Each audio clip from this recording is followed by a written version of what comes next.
আসসালামু আলাইকুম, সবাইকে স্বাগতম।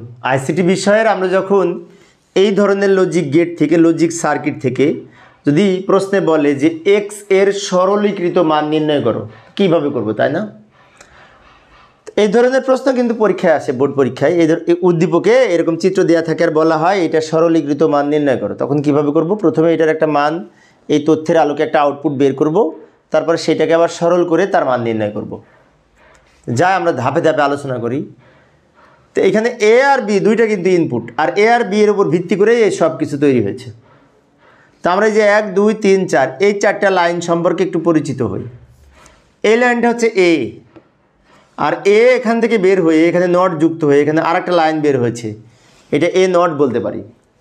আবার এই লাইনটা হচ্ছে বি, বি এখান থেকে বের হয়ে এখানে নট যুক্ত হয়ে এখানে বি নট আর একটা লাইন বের হয়েছে, যেটা বলতে পারি বি নট। তো এই চারটা লাইন সম্পর্কে আমরা যদি এখন ফাইনালি বলতে চাই, এটা এ নট, আর এটা বি নট, এটা বলতে পারি কিন্তু। আচ্ছা, এবার এইগুলি সম্পর্কে আসে। এখানে 1 2 3টা অ্যান্ড গেট তৈরি হয়েছে, অ্যান্ড মানে গুণের গেট। আবার এই তিনটা মিলে আবার এখানে একটা অর গেট তৈরি হয়েছে, অর মানে যোগের গেট, তাই না? আচ্ছা, এবার এই লাইনটার নাম কি হবে? এই লাইন আর এই লাইন গুণ হয়েছে, গুণ হয়ে এই আউটপুটটা বের হয়েছে, গুণ মানে অ্যান্ড গেট। এই লাইনটার উৎপত্তি কিন্তু এখান থেকে, আর এই লাইনটার উৎপত্তি এখান থেকে। তো এখান থেকে মানে কি এ থেকে তৈরি হয়েছে, আর এখান থেকে মানে কি বি থেকে তৈরি হয়েছে, দুইটা মিলে আবার গুণ হয়েছে।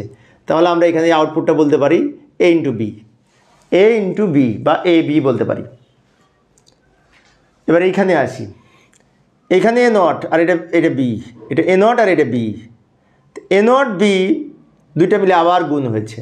এই লাইনটা বলতে পারি A into B not, sorry A not into B, A not B, এটা এ নট এটা বি।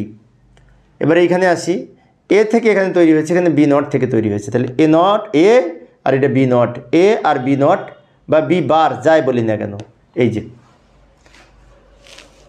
তাহলে আমরা এ আর বি দুইটা গুণ হয়েছে, তাহলে এখানে লিখেছি এ বি, এ নট আর বি গুণ হয়েছে, তাহলে এখানে লিখেছি এ নট বি, আর এ আর বি নট গুণ হয়েছে, তাই লিখেছি এ বি নট।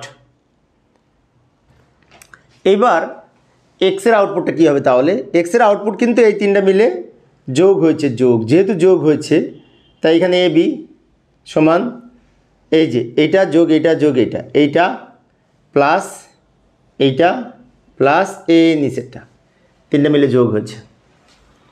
এই তো হলো আমাদের এক্সের আউটপুট। কিন্তু প্রশ্নে অনেক সময় বলে এক্স এর সরলীকরণ মান নির্ণয় করো। তো এই ক্ষেত্রে এটাকে সরল করে আমাদের একটা মান বের করতে হবে, সেটা করব এখন। তো যাই সরল করে মান বের করব। এই যে ওই প্রশ্নটা আমি এখানে নিয়ে আসলাম, সমান দিয়ে প্রথমে এই যে বি আছে, এখানেও বি আছে, তো এই বি আর এই বি দুইটা বি থেকে একটা বি কমন নিতে পারি। এখানে যদি বি কমন নিই তাহলে থাকবে এ প্লাস এ নট থাকবে, এ প্লাস এ নট থাকবে, প্লাস এখানে যা আছে রেখে দিলাম। আচ্ছা, এইটার মান কিন্তু 1, এই যে এ প্লাস এ নট সমান 1, তাহলে এটার মান লিখতে পারি 1, বি ইন্টু 1 লিখতে পারি, এখানে বি ইন্টু এটার মান 1 লিখতে পারি, প্লাস এ বি নট। এবার বি এর সাথে 1 গুণ করে B plus A B not. আবারও বলছি, লক্ষ্য করি, এটার মান 1 আর এর বি এর সাথে 1 গুণ করে বি হয়, আর এখানে যা আছে রেখে দিলাম। এবার এইখানে অনেক শিক্ষার্থী হয়তো এইখানে এই পর্যন্ত করে থেমে যেতে পারে, কিন্তু আর একটু সামনে আগানো যায়। কিভাবে? আমি যদি এ plus A A B C একটা সূত্র আছে না, এটা যদি এ মনে করি, এটা বি মনে করি, এটা সি মনে করি, তাহলে এ প্লাস বি সি হয়। প্রথমে যদি কোনো জায়গায় যদি দেখি, প্রথমে একটা প্লাস, শেষে আবার আরও দুইটা আছে এবং তিনটা তিন রকম, এটার সাথে কোনোটা মিল নাই, এটা বি, এটা এ আর এটা বি নট। সেক্ষেত্রে আমরা কি করব? ওই যে এ প্লাস বি সি সূত্র আছে না, এ প্লাস বি ইন্টু এ প্লাস সি, সেই সূত্র আমরা প্রয়োগ করতে পারি। যেমন এটার সাথে এটা একবার যোগ, বি প্লাস এ ইন্টু এটার সাথে এটা একবার যোগ, এটার সাথে এটা একবার যোগ ইন্টু এটার সাথে এটা একবার যোগ। পরের লাইনে এটার মান কিন্তু 1 হয়, এটার মান যদি 1 হয় তাহলে এটার মানও 1, তাহলে আমরা লিখতে পারি বি প্লাস এ ইন্টু 1 লিখতে পারি, এটার মান 1। সবার শেষে এটার সাথে এটা গুণ করলে বি প্লাস এ হয় বা এ প্লাস বি হয়, যাই লিখি না কেন, এটাকে আগে আনতে পারি। ফাইনালি উত্তর হলো a প্লাস বি। এইভাবে আমরা লজিক ফাংশন সরলীকরণ করতে পারি।